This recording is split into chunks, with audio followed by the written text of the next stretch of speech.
How many constituents do you now have as a state senator? Around 127,000. Okay. And it's a very interesting district because we have, fishing.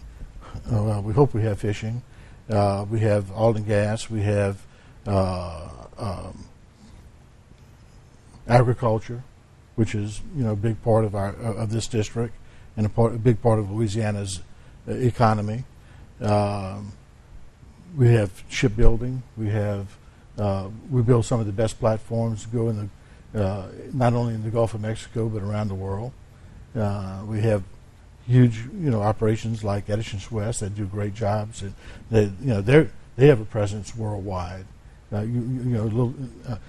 started off as a little shipbuilding company down here ended up all over the world, and so it's a very diversified area, and that makes it very interesting. Now, what is the geographical area of the of the Senate district as opposed to your House of Representatives district? Well, I didn't lose any constituents as I grew into the Senate seat. I now have all of St. Mary Parish and all of Assumption Parish. I still have about a third of Terrebonne, picked up part of Lafourche Parish, and also Lower St. Martin Parish. Okay. Yeah, now, and we get ready to go through reapportionment, so that's going to change somewhat because you have a population growth here in Terrebonne Parish, and we've had somewhat of a loss in St. Mary and probably stable in Assumption, but New Orleans has lost a lot of population after Katrina, so we're going to see some shifting going about. Yeah. Okay. Now, you are now running for the lieutenant governor position, which, of course, we will be representing 64 parishes throughout the entire state of Louisiana. Right. I want to talk to you about what led you to come to the decision to run for the lieutenant governor position when we come back from the next break. Join us in just a moment with more of Butch Gautreaux on Interview with Mike Billiot.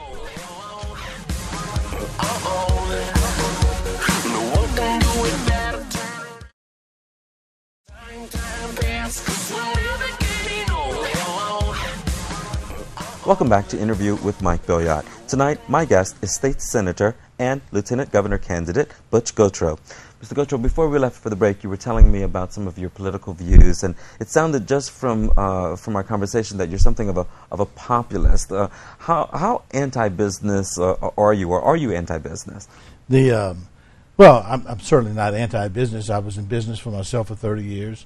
I continued to be an administrator for a local trucking company, Araby Trucking Services. I'm very much pro-business. Without business, we don't have jobs, and without jobs, we have no economy. Now, I'm very pro-business, but I'm also an advocate of the worker, too. I mean, I think that everybody deserves respect. One of the things that I found in working in my business, I had very low turnover or very high retention, whichever way you want to look at it, because I treated my employees very fairly, and honestly. I respected them for the work that they did, and not only paid them for the work that they did, but also remarked constantly. Whenever they did something right, I was there to pat them on the back in front of other people to make sure that they got the best reward for that. But I find more and more business is more and more businesses are not employee friendly.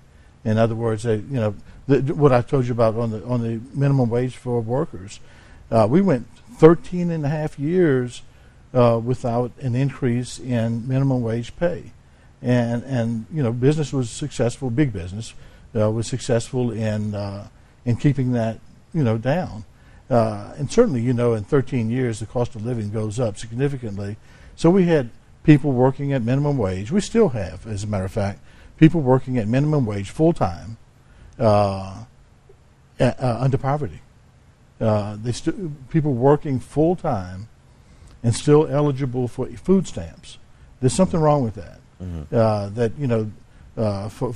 For a country as wealthy as this country is, to have people that are still working full time and qualifying for free food, there's something wrong with that. And I think that, that needs to be changed. I think that we need to be a little bit more sophisticated and progressive in the way that we run our businesses. One of the things that I got during my debate over an increase in minimum wage for Louisiana, and we lost that battle, but Kathleen Blanco came back right away and said that Louisiana's workers, people hired by the state of Louisiana, will have that minimum wage. Mm-hmm. And I was very proud that she stepped up and did that.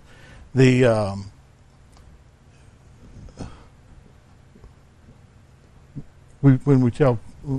I hear this all the time from some of my more conservative friends. They'll say, "Oh, I can't." We got people that are living on welfare. Well, we do have a much lower number of people living on welfare today, but when it comes down to being able to draw a check from the government and not go to work and pretty much have what you would have if you had a full-time job, working at a convenience store or something like that. People are going to decide not to work. Decide not to go to work. Right. And so, the conservative side says, well, we need to reduce those benefits to people that are not working. I say that we need to increase wages so that people are, incentivized into going to work. Right. People, everyone. I'm talking about high wage earners, low wage earners, all respond to the reward. And the reward doesn't always have to be money at a certain level. It can be, a pat on the back and having a worker show that you're doing an excellent job. I do that with my people. I'm an administrator, and we work a lot of people. And I tell my people how much I appreciate them. I go visit with them in their office and tell them, how important they are to the company and the things that they do. And that's one of the reasons I have a very low turnover rate, because they know that I'm sincere. They know that I mean I mean it when I say that they are important to the company and to the bottom line of the company. Now you are at the end of your term that you are allowed to serve in the Louisiana Senate. In fact, you are going to be termed out. However, while you were in the state legislature, you voted for term limits. Are you still for term limits, even though you are now a senior senator, where the term limits affect? Yeah, some of my colleagues would disagree, and actually a lot of my constituents would disagree. I think that it's turned out pretty good for Louisiana, and that even though we had about a third of the legislature turnover every election cycle, there was part of that two-thirds that stayed way too long. I mean, we had people that stayed. I'll give you an example. 60 Rayburn was elected. I was 46 when I was elected to the House of Representatives, and 60 Rayburn was elected in 1947, the year after I was born. Mm. So from the time I was a year old, 60 Rayburn stayed in the legislature and ran for re-election, but got beat. Now there might be some people. The other side of the argument is that those people bring an incredible amount of experience to the position.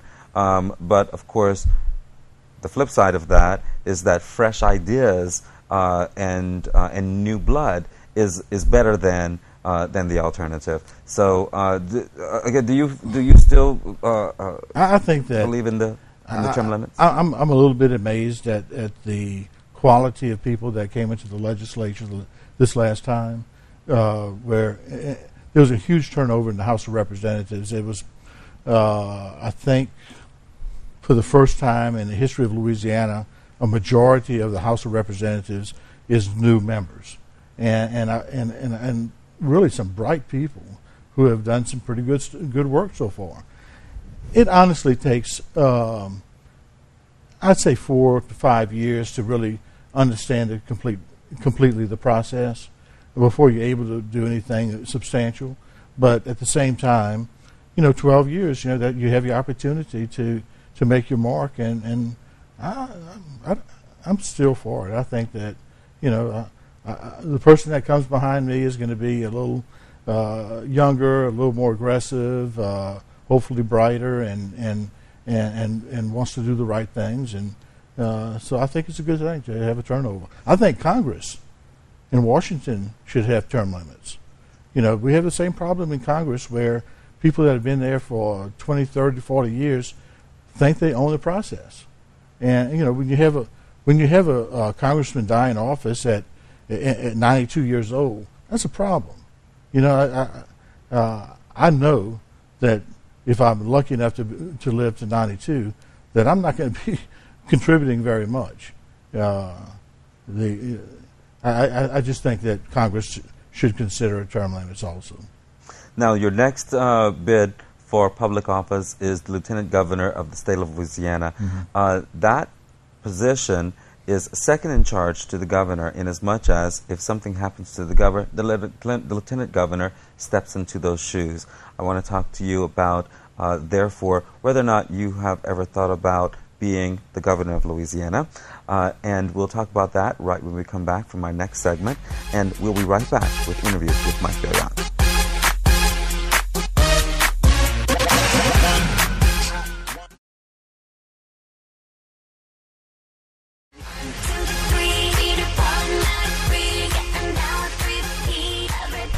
Welcome back to Interview with Mike Billiot. Today, my guest is Louisiana State Senator and Lieutenant Governor candidate Butch Gautreaux. Mr. Gautreaux, you have been in the legislature, Louisiana legislature now for approximately 15 years, first serving in the House of Representatives and now as a Louisiana Senator with approximately 130,000 constituents that you represent. I know that there are some Louisiana legislators in the House of Representatives and in the Senate who have never sponsored, have never written a single bill.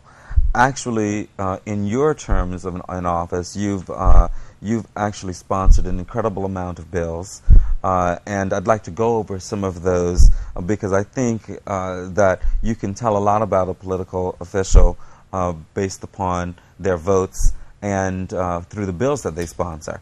So I'd like to go through a list of them, and I have a list of them that that your constituents can find and Louisiana citizens can find online. You sponsored Bill 6B9, which was a traffic bill which made texting while driving by all drivers and using a cell phone while driving by those 17 and under a primary offense. SB 13, which regarded retirement benefits, which allowed garnishment of Louisiana public retirement or pension system plan or fund benefits of an elected official to pay fines or restitutions imposed for a felony associated with his office. You also sponsored SB 52, which regarded probation and parole. That provides changes in the qualifications needed to serve on the parole board. SB 58, a retirement requirement, retirement credit, allows members of the Louisiana State Employees Retirement System to purchase a service credit for purposes of retirement eligibility. SB 76, and I'm going to go quicker through these now because there's so many. It would take the whole segment if I read a description of them all, but voters can find them online. Well, there's a lot of them that you're going to find lots of retirement bills, and the ones that you were just mentioning were this year. And